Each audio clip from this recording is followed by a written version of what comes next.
Everyone, এটি হলো Shaktigarh rail station. আশা করি আপনারা সবাই ভালো আছেন এবং আগামী দিনে ভালো থাকবেন। ওয়েলকাম টু মাই চ্যানেল এ সমান্তা। এটি হলো Shaktigarh rail station, platform number 3। আজকে আমি লোকাল ট্রেন জার্নি ভিডিও দেখাবো, যে এখানে 31151 আপ শিয়ালদা বর্ধমান লোকাল, যা শক্তিগড় রেল স্টেশন 3 নম্বর প্ল্যাটফর্ম থেকে ছেড়ে পরবর্তী রেল স্টেশন গাংপুরের দিকে যাচ্ছে। শক্তিগড় থেকে বর্ধমান পর্যন্ত টোটাল 11 কিলোমিটার লোকাল ট্রেন জার্নি ভিডিও দেখানোর চেষ্টা করব, যা এই ট্রেনটি 31151 আপ শিয়ালদা বর্ধমান লোকাল, যা শক্তিগড় রেল স্টেশনে প্ল্যাটফর্ম নাম্বার 3 নম্বরে এসেছিল 12:50 আর এটি বর্ধমান জংশন রেল স্টেশনে পৌঁছাবে দুপুর 1:07 বর্ধমান জংশন রেল স্টেশনের 2 নম্বর প্ল্যাটফর্মে। সঙ্গে থাকুন। Thanks for visit my channel, thanks for support my channel, may God bless you. এটি হলো শক্তিগড় থেকে বর্ধমান পর্যন্ত লোকাল ট্রেন জার্নি ভিডিও দেখানোর চেষ্টা করছি, যা হাওড়া বর্ধমান মেন লাইন বা হাওড়া বর্ধমান কট লাইন এখান থেকে জুড়ে যাচ্ছে। Indian railways, eastern railways, Howrah division, Howrah Bardhaman main line বা হাওড়া বর্ধমান কট লাইন, যা পরবর্তী রেল স্টেশন গাংপুর। শক্তিগড় থেকে গাংপুর 4 কিলোমিটার, গাংপুর থেকে বর্ধমান হলো 5 কিলোমিটার। সঙ্গে থাকুন। Thanks for visit my channel, thanks for support my channel, may God bless you. আগের প্রতিবেদনে আমি মেমারি থেকে শক্তিগড় পর্যন্ত দেখানোর চেষ্টা করেছিলাম, আর এটি হলো শক্তিগড় থেকে বর্ধমান পর্যন্ত টোটাল 11 কিলোমিটার লোকাল ট্রেন জার্নি ভিডিও দেখানোর চেষ্টা করছি।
বর্ধমান জংশন রেল স্টেশন, যা 2 নম্বর প্ল্যাটফর্মে এসে পৌঁছাবে। এটি গাংপুর রেল স্টেশন, যা 2 নম্বর প্ল্যাটফর্মে এসে পৌঁছালো। 31151 আপ শিয়ালদা বর্ধমান লোকাল, যা গাংপুর রেল স্টেশন 2 নম্বর প্ল্যাটফর্মে এসে পৌঁছালো। পরবর্তী এবং সর্বশেষ rail station Bardhaman junction rail station.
Everyone, আজকে আমি শক্তিগড় থেকে বর্ধমান জংশন পর্যন্ত টোটাল 11 কিলোমিটার লোকাল ট্রেন জার্নি ভিডিও দেখানোর চেষ্টা করছি।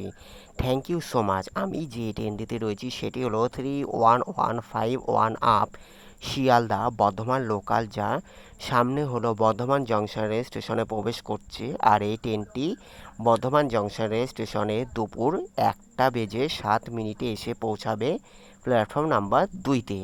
Thanks for visit my channel. Indian railways, eastern railways, Kolkata suburban railway, Howrah Bardhaman division, Howrah ডিভিশনে বর্ধমান জংশন একটি গুরুত্বপূর্ণ জংশন, যা বর্ধমান জংশন রেল স্টেশনে 2 নম্বর প্ল্যাটফর্মে এসে পৌঁছাবে। 31151 আপ শিয়ালদা বর্ধমান লোকাল, যা 2 নম্বর প্ল্যাটফর্মে এসে পৌঁছাবে। বর্ধমান জংশন রেল স্টেশন হলো অমৃত ভারত স্টেশন স্কিমের উন্নতি হচ্ছে ও চলতে রয়েছে। Thank you so much. Thanks for visit my channel, thanks for support my channel. May God bless you.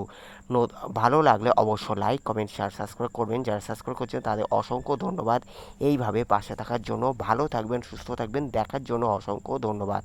এটি হলো Bardhaman junction rail station, Bardhaman junction rail স্টেশনে প্রবেশ করছে, যা আমি যে ট্রেনটিতে দেখানোর চেষ্টা করলাম। 31151 আপ শিয়ালদা বর্ধমান লোকাল, যা শক্তিগড় থেকে বর্ধমান জংশন পর্যন্ত টোটাল 11 কিলোমিটার লোকাল ট্রেন জার্নি ভিডিও দেখানোর চেষ্টা করলাম।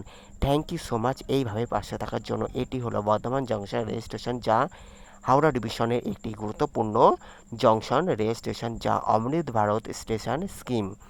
এটি হলো বর্ধমান জংশন রেল স্টেশন, যা 2 নম্বর প্ল্যাটফর্মে এসে পৌঁছাচ্ছে। 31151 আপ শিয়ালদা বর্ধমান লোকাল, যা বর্ধমান জংশন রেল স্টেশন 2 নম্বর প্ল্যাটফর্মে এসে পৌঁছালো। শক্তিগড় থেকে বর্ধমান হলো 11 কিলোমিটার, যা শক্তিগড়ের 12:50 এই ট্রেনটি ছিল। আর গাংপুরে এই ট্রেনটি 1:09, দুপুর 1:09, আর বর্ধমান জংশন রেল স্টেশনে